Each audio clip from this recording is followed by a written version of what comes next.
I wouldn't normally do this because it is a, well, relatively new grave, but I just, the family have really put so much detail into this grave here, and I just need to show you. Slowly go down. It's just amazing. Got all sorts of little details in there. Description of the Isle of Man, sheep, chickens, all sorts of animals.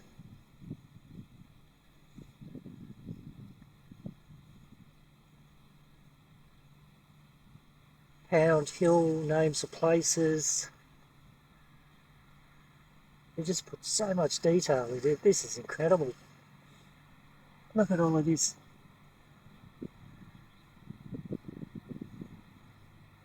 All these little details they've put in there. Incredible. Spoons. Some old spoons in there.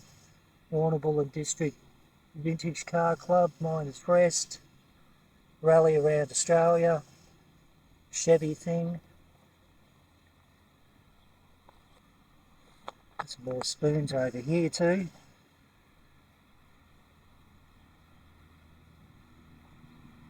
Amazing detail.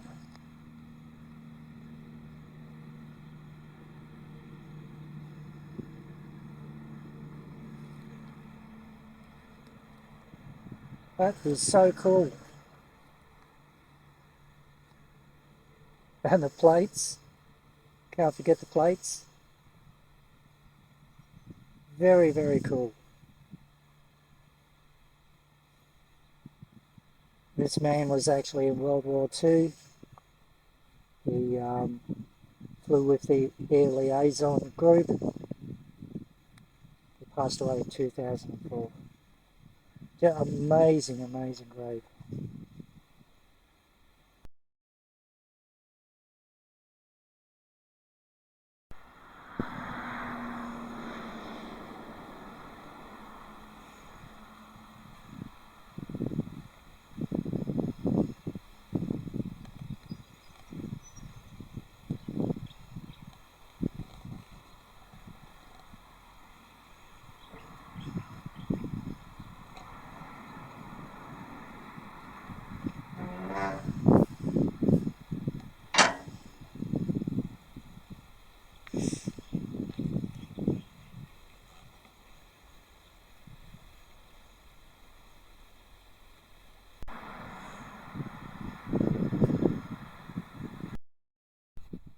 This one's a rather large one. Sacred to the memory of Christopher John Prowse. Departed this life 21st of September 1843, aged 30. So that was in the early stages of this area. 1843.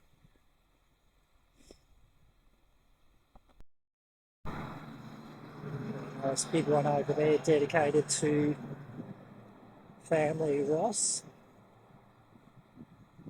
I can't see anything written on the top there. Worn away probably. But these ones are pretty cool. Broken one here. That one actually belongs on top there.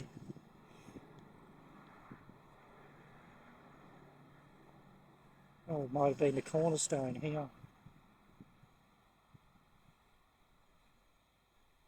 William Ross, 1885.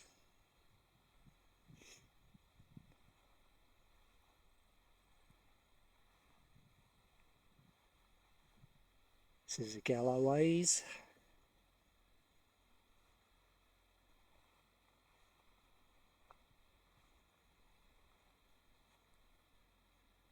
This is a Kennedy's.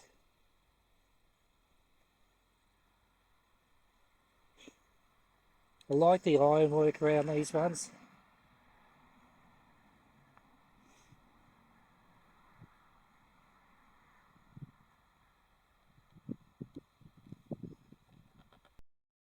You've got to love these Celtic style crosses too. Pretty cool. This belongs to Richard Marnell. Died 21st of February 1889, aged 39 years.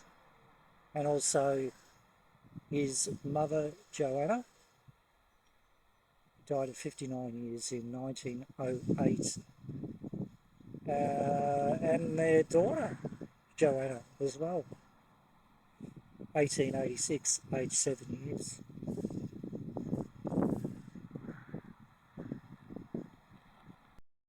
There are a couple of recent ones, but the grave has been kept in a older style.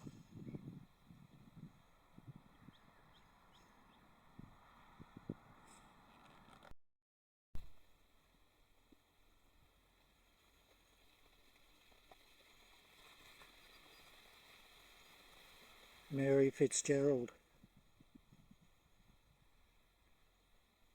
slightly sunken to the left. This one's sunken and fallen apart. This was Margaret Fitzgerald. So a couple of family plots there.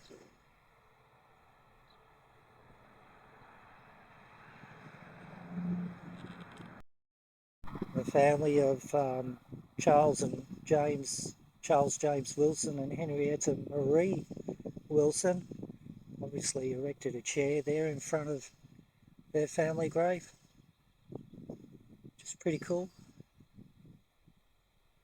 There are some newer graves here in this cemetery.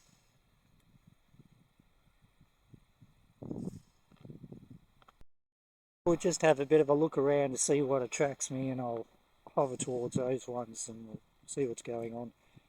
This one's got slight trap crack work there. Michael Kinane died 12th of March 1899, and his beloved wife Annie.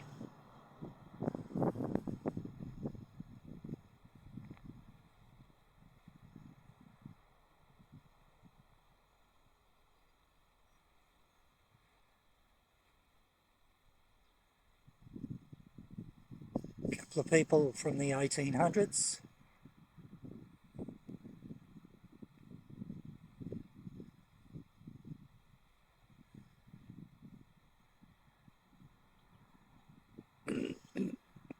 Got a little bit of crack damage there.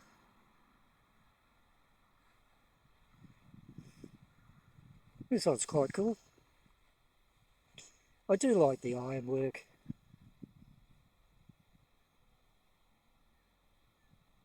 This is H. Edwards and S. for Brady.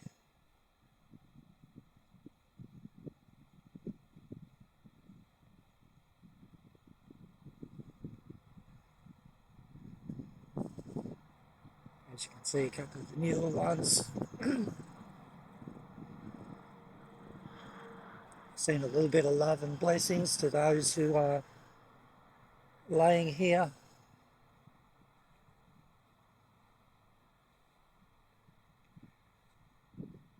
George Graham, Helen, William, James, and Janet, all from the 1800s. And the family, it looks like, came from Scotland. There's a lot of Scottish, a lot of English, a lot of Irish out this way.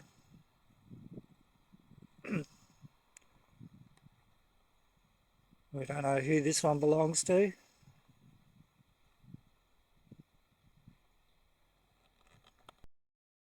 Got a whole family of Waltons here.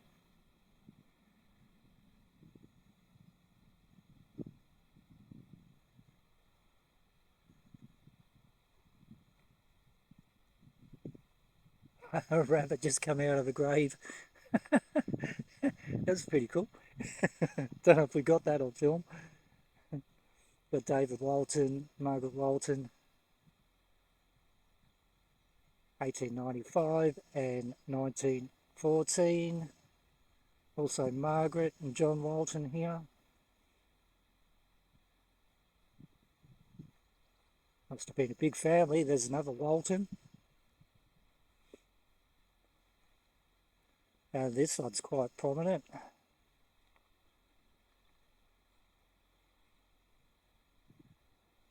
It's pretty cool. David Walton, Margaret, Peter Stewart Walton. Bit of a ride, eh?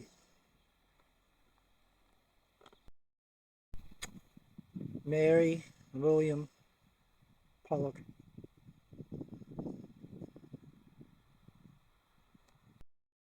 Normally don't film the fresh ones, but this one sort of attracted my attention.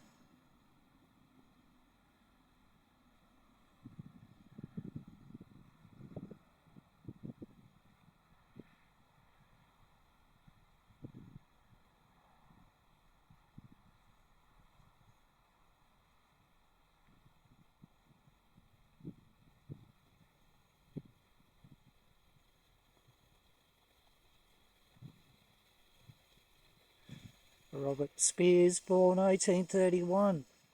His wife Mary, born 1835. And their sons William, born 1866, and Alexander, born 1874.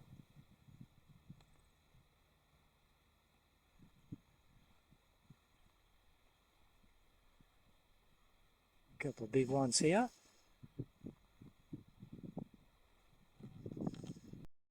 So they also have a little grass section here.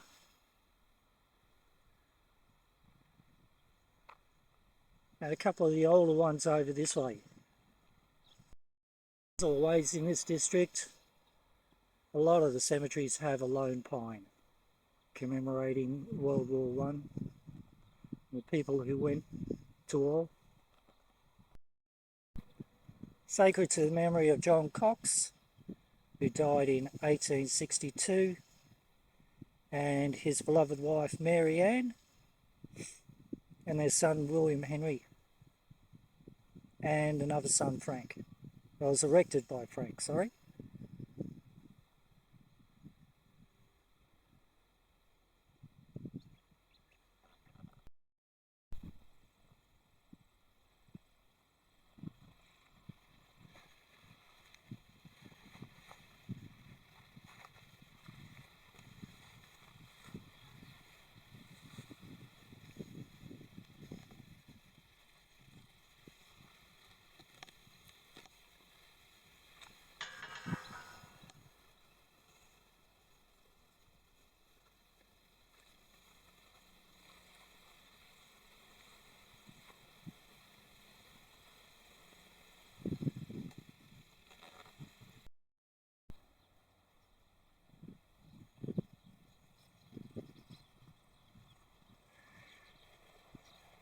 Not too many stories associated with these ones.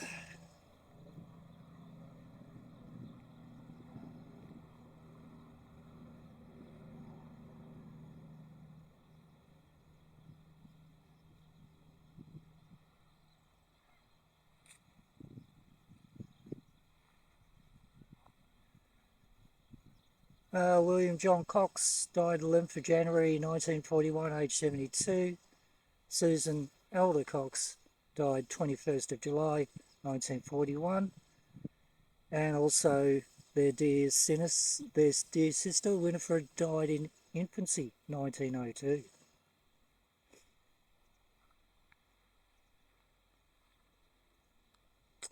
So there's a family of Cox here.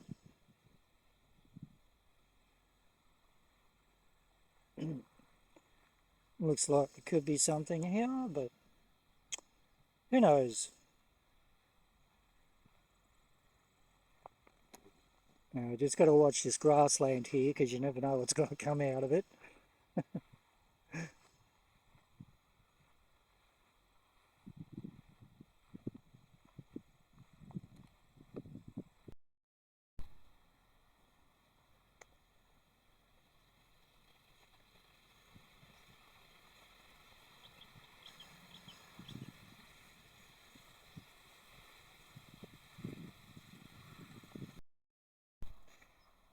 Quite a nice day today, for Ballarat anyway.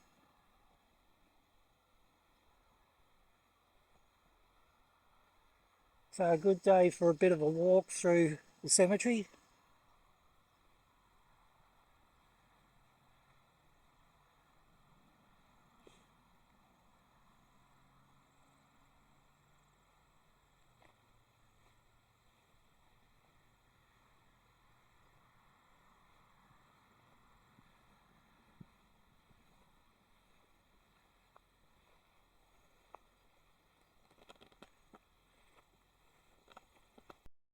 I have no idea why they have these road posts.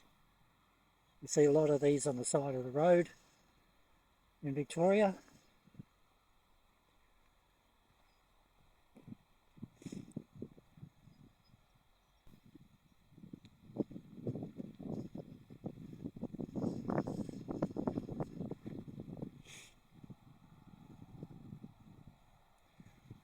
Partly this one here commemorates Albert Hill, nephew of James and Mary Fry, who met their death from a boiler explosion at Ballarat Mills on July 12th, 1869, aged 28 years. And the little inscription on the bottom says, "In the midst of life, we are deaf." Which in a way is true.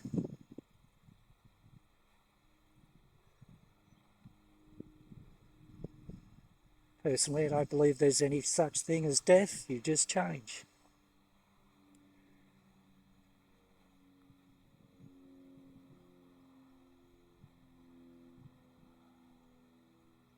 That's, I don't know why, got like a little rocky outcrop up the top. Maybe they were a miner or something.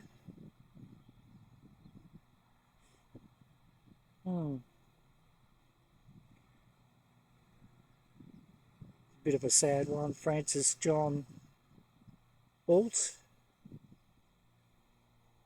aged 2 years and 4 months. And Sarah, wife of John Bult.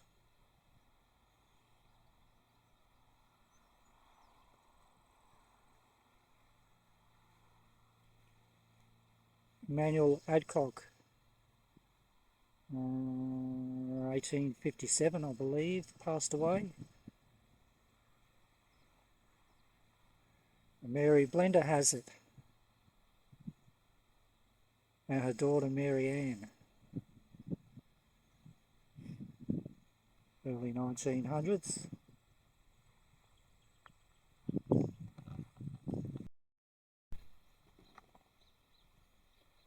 Commemorating a grandmother and little Jack, also Leslie AIF, killed in France, 1916, First World War. And their dear father,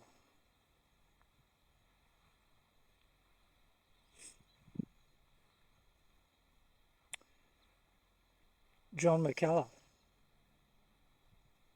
ESO, or is that ESQ?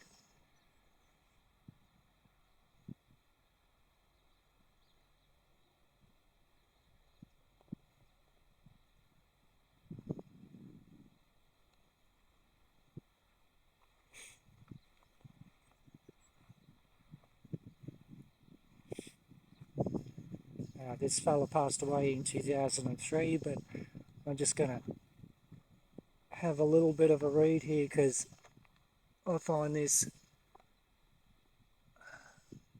pretty cool.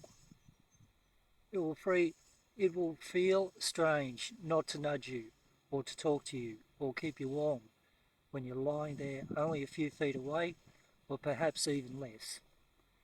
But we shall get used to it in time, of which we'll have plenty.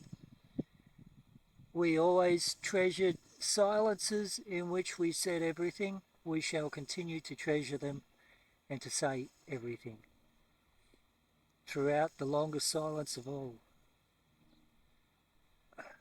There we go. Interesting inscription. Might have been a writer. Certainly like to see.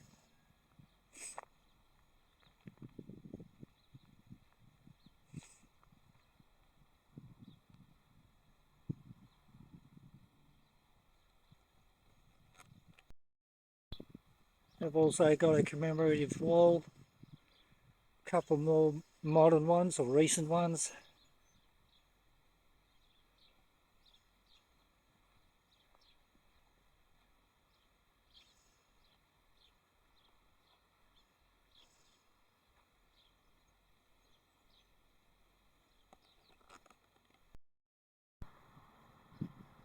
A little bit noisy on the main road here.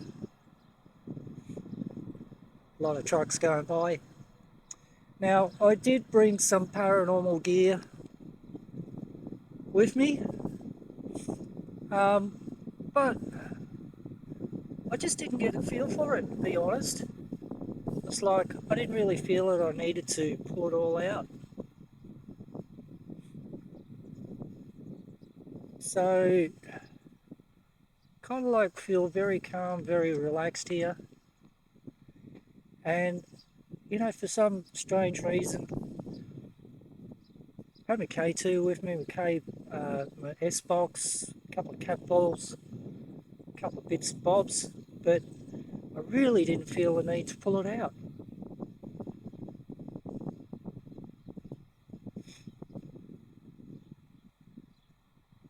Sometimes you get like that, sometimes you just like being in an area, just like the feel of a place, and you just want to leave it at that. And that's exactly what's happened here. So I hope you've enjoyed a little bit of a look at this cemetery, and perhaps the next cemetery I might pull out the gear. Who knows? Got to play it how you feel it.